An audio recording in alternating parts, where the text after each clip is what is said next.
Nairobi dalka Kenya xaflad lagu casuumay ambassadorada degan Nairobi oo Uhuru Kenyatta casuumay oo ku soo daray ambassadorka Somaliland ee Nairobi u jooga Somaliland oo isaga iyo calankiisa soo dhigay fagaaraha ninkii ambassadorka u ahaa Soomaaliya shirka uu ka carado uu ka baxay isaga oo leh annaga iyo Somaliland meel mood fariisan karo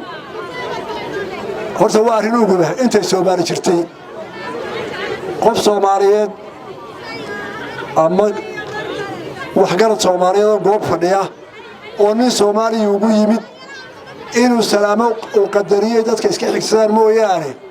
nin Soomaali oo nin Soomaali ka doonaya meel la fadhiisan maayo horta xajaas waa ugu waxaanu ka warsuweynaa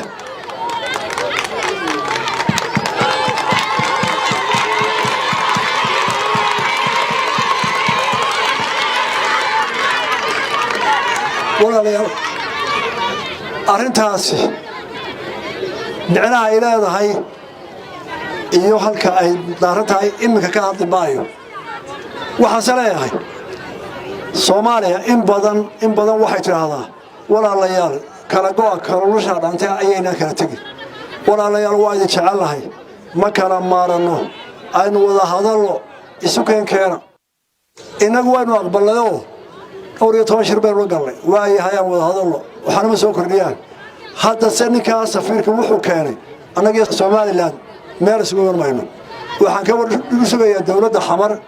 هي سومالي السي أرنتها وحكي كجوابان مركن تاعو قالوا